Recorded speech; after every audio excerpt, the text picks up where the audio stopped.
What's up my friends, welcome back, you're watching Harv Video Audio Stuff, and in this video I'm checking out the Sony a7 IV for video use only. I want to show you some important things about this camera and just share my experience with it so far. So there's a lot that I like with this, I've also had some issues with it, and there's definitely some things you need to know if you're considering buying one. Just one quick bit of housekeeping before we dive in. These videos are powered by my Patreon backers and it's a non-profit thing, the idea being that with the funds from Patreon I buy equipment and then give it away to you after I've reviewed it. Buying gear like this gets really expensive, and I did buy this with my own cash. Sony didn't send it to me for free, and my Patreon is just a really elegant way of improving my content, plus you get the opportunity to win some amazing gear, so it's really win-win. All the details for my Patreon you find in the description box below, and speaking of gear being expensive, I mean, I mentioned already that I bought this with my own cash, so this is not to be given away, this is my version, but I feel like a while ago this was given away to lots of YouTubers for free by Sony, and now is the time that you get the real review from people who paid for it with their own cash. And of course I'd recommend watching till the end because I really do have some hot takes about this camera, which I think you might appreciate. Just to stress again, this video is entirely about the video side of things and not about stills at all. If you're a purely stills shooter, I'm going to make the massive assumption that this is incredible for stills, and I have every reason to believe it would be. If you shoot any video, then there will be some things in this video that will really help you. The purpose of the a7 IV, of course, is to be a really good all-rounder hybrid camera that can give you quality stills and video to compete with the Canon R6 and that kind of camera. So to kick off, how does the image look from the a7 IV? Here you can see three clips, A, B and C, and this is what's known as a triangle test. One of these clips is either the a7S III and the other two the a7 IV, or just one of the clips is the a7 IV and the other two are the a7S III. My question is, can you tell which is the odd one out and which camera is it from? Triangle testing really is the way forward with these kind of tests. If you think you know which one is the odd one out, just pop A, B or C in the comment section plus which camera you think it's from. I'll reveal all at the end of the video. Next, let me show you a little montage of clips shot with the a7 IV.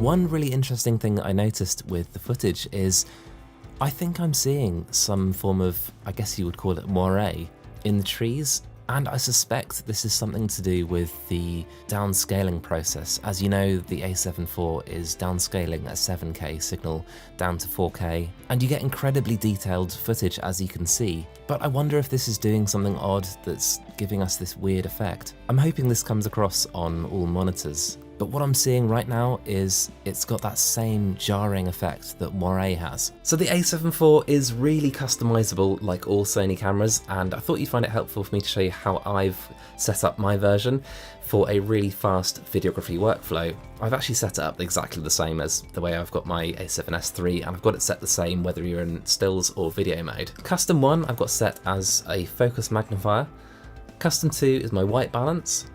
Custom 3 goes to my menu, where I can toggle between Finder and Monitor, file formats, movie settings, and of course format cards. The last two significant customized buttons I have is the Custom 4/trash can button, which goes to the picture profile, and rotating the wheel changes ISO. So who is this camera for? Well, I would say a photos first, video second guy. If you work with mainly video, if you like to shoot with your camera on a gimbal, if you like lots of different codec options, if you like really good high frame rates, get the a7S III. And on that note, whilst making this video, I found it really hard not to compare the a7 IV to the A7S III, which I'm shooting on right now. Before the A7 IV came out, I was hearing a lot of people perpetuating the narrative of the A7 IV's video will be better because it's scaling down a 7K image. And I would say this is simply not true from my experience of it. In fact, I would say that this scaling down process is what's holding the A7 IV back from being an even better video camera. Side by side, you can see there is a slight difference in colour between the A7 IV and A7S III. I used the same white balance settings for both cameras, and you can see that the A7S III is a little more magenta, the A7 IV leans a little bit more to the green. However, I don't think this should be a concern really, because they are very easily matched. With just a couple of tweaks, I was able to get them really close, and these two cameras actually work great together. In terms of sharpness, you can definitely expect a little more from the A7 IV. When zoomed in, you can see this is fairly noticeable. However, bear in mind, I am very zoomed in here, over 600% zoomed in. Next, we're diving into low light, and the word on the street with the A7 IV is that the low light will be very good. And again, the theory is that because it's scaling down a 7K signal, there will be a certain amount of noise reduction that comes with that naturally. And here you can see what looks like a very well lit shot, but in actual fact it's very low light. I've got the lens shut all the way down to f16 and the ISO up at 16,000, and it really looks okay. It's definitely passable, but when comparing it to the Sony A7S III, the still, I would say, undisputed king of low light, it looks like this. Also very good looking considering the high ISO, and I suspect that YouTube will be doing some form of compression, so I'm not sure whether this will translate. But now let's zoom in to 400% and see what's going on. When we do, we can see that the noise on the A7 IV is far, far worse than the A7S III. It's a really hard thing to quantify, but I would say there's at least double the noise. The A7S III just looks far cleaner. So, myth busted, the A7 IV is good in low light, but nowhere near as good as the A7S III. I actually took both the A7 IV and A7S III out to film a music video the other day, thinking that I would film most of it on the A7 IV, being, you know, a new toy and all that. But for practical reasons, that ended up not being the case at all. I'd think, well, great, let's go and do this next gimbal shot using the A7 IV because it's got that great autofocus. But then I'd remember that the rolling shutter isn't great. And throughout the day, I found myself having similar thoughts like, I'll go and do this next section with the A7 IV and then think, oh, balls. I actually need to do part of this sequence in slow motion, and I'd rather have 120p full frame than 4K 60 with a crop any day. I was filming for over 6 hours that day, and I never found myself in a position where it would have been advantageous to switch to the A7 IV. Now here's my big list of pros and cons with the A7 IV, and I'm going to start with the pros because I'm a glass half full kind of guy. Firstly, the pros, and it has amazing autofocus. Its eye detect AF is as good as it is on the A7S III, except Sony have added Animal AF. I've tried it, and it works amazingly. There are some stunning new tools that have been added. Focus Map, which shows you a visual representation of what's in focus across your frame. It's a very cool feature which I'm never going to use as I prefer external monitors. Sony have also added breathing compensation, where it will correct for any focus breathing. Breathing is where you find the field of view changes depending on your focal point, and video guys generally hate it, so this feature is amazing. This is potentially game changing. Just be aware that Sony are saying it only works with Sony lenses, and inevitably there's a small crop. You get a lovely image from the video side of things. It's noticeably sharper than the A7S III when you zoom in. When you're not zoomed in, it's not so noticeable, but the one thing I found is I found the colours to be slightly wonky, and generally I prefer the colour from the A7S III. The addition of the video stills S&Q mode switch is really great. Just make sure you go into the menu, Setup, Operation Customize, Different set for still/movie, and select which setting you want to differ between the two modes. I've got it set so the aperture, shutter speed, ISO and picture profile are different. And then the cons, and the first time I used the A7 IV it overheated after just 22 minutes. But I hadn't yet changed the switch off temperature to high. After that, it recorded for over an hour and 50 minutes until the battery died. However, don't forget that there can be a cumulative effect when using the camera. It seems to always run pretty hot to the touch, and I've already heard of people getting only 9 minutes with the temperature warning set to high. I live in the UK, which isn't warm, particularly right now, and just because it was totally fine for me, it may not be if you're lucky enough to live somewhere warm. So far I found the colour not quite as good as the A7S III, and of course this is completely subjective, but I've just found that there's something a little off with it. I'm wondering if it's related to the downscaling process. Don't get me wrong, they're still both great and you can match footage from the two fairly easily. The 4K 60p mode has a 1.5 times crop. This is known and it's been widely disclosed, so it feels a little bit unfair having it as a con, but for me, it kinda sucks. The reason it exists, of course, is so that the camera has less downscaling to do and can give you a higher frame rate. Seeing as the A7 IV gets hot at 24 frames per second, I'm not surprised about the crop.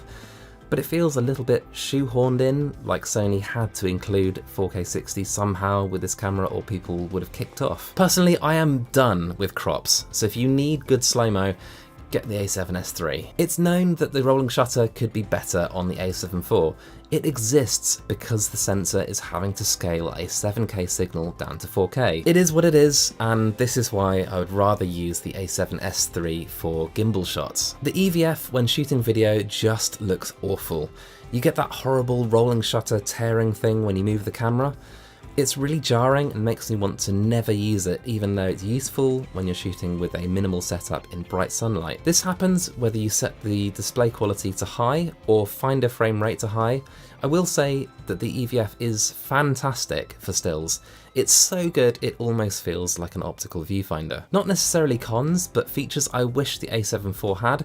I would have loved to have seen the cool style of top display that the Nikon Z9 has. A lower native ISO in S-Log3, 640 or 400 would have been preferable to ISO 800. The last thing is something that the A7S III has, and that's the option to have a red box appear around the edge of the rear screen when you hit record. I didn't like this at first on the A7S III, but I missed it once I turned it off. For the life of me, I can't find this option in the A7 IV menu, and I miss it. In my opinion, the competing photography and videography features hold this camera back from being perfect. Photographers want megapixels, snappy autofocus, high burst rate, RAW files with great dynamic range. Video guys want cameras that you can rely on and won't overheat. We don't want noticeable rolling shutter, we want slow motion without a crop. The A7 IV can't fully focus on either photography or videography, so if you'll excuse the overused saying, it's a jack of all trades, master of none. Still a damn good camera. And now it's time to reveal which clip was shot with which camera. It's really difficult because they look so similar, and in case you're wondering, I did intentionally reframe each one slightly, just to throw you off the scent a bit, but the left and right hand clips were shot on the A7 IV and the middle one on the A7S III. The telltale signs for me are you get slightly more detail on the A7 IV clips, and the A7S III to me looks slightly richer, slightly more magenta, but super close, really well done if you got it right. So I'd say if you're upgrading from an A7 III or one of Sony's APS-C A6000 line to an A7 IV, you'll love the new upgrades, and I'd say video-wise you'll find it quite a big upgrade in terms of the image quality. However, do not let anyone tell you that the A7 IV is a better or more capable video camera than the A7S III. It's not. I'm very happy to make the bold, albeit subjective, statement that the A7S III unequivocally shoots better video than the A7 IV, and if you're mainly a video guy, the A7S III makes so much more sense. Don't get me wrong, I love the A7 IV and I love the footage you get from it, except for a few things that I mentioned.